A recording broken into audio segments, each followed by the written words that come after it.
My name's Chris Gosling. I'm an engineer at McLaren. I joined as a graduate around 4 years ago, and I'm now I've obviously worked on the MP4 12C and responsibilities for the exterior body panels, closures, which include the door, engine cover, bonnet.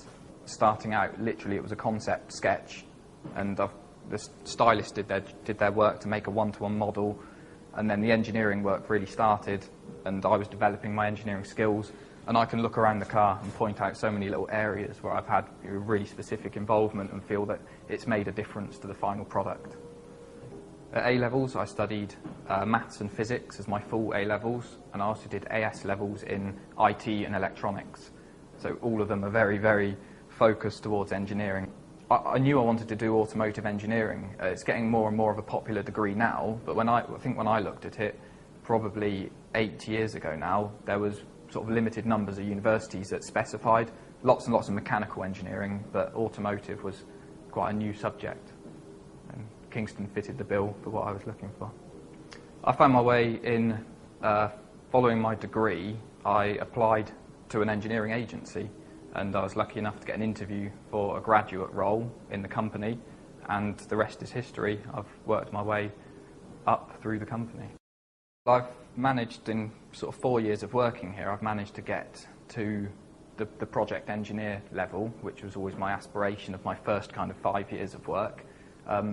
Going forward into my next 5 years, I mean, I'm really enjoying my time at McLaren. I don't see there's anywhere else I'd want to go. It would be to really develop into that role of project engineer, sort of senior project engineer, and almost looking up to my function group manager in front of me. Joined as a graduate, so obviously I had the support of the graduate role.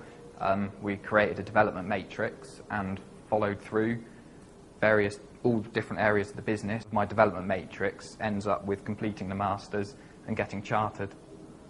I never think anything is impossible, so always follow your dreams to what you want to do. These things are stepping stones and critical bits of learning you have to go through to get there. Maths may seem a bit mundane and boring in the classroom, but believe me, sometimes you're very grateful that you've learnt that stuff when you come across a problem that you need to apply some maths or physics or whatever that subject may be. As long as you've got an interest in engineering, then it's an absolutely fantastic job. Really, really satisfying. For me, it's really satisfying to know that, obviously looking at finished products and knowing all the detail of what went into making that product. Because before I was an engineer, I'd just look at the product and wonder.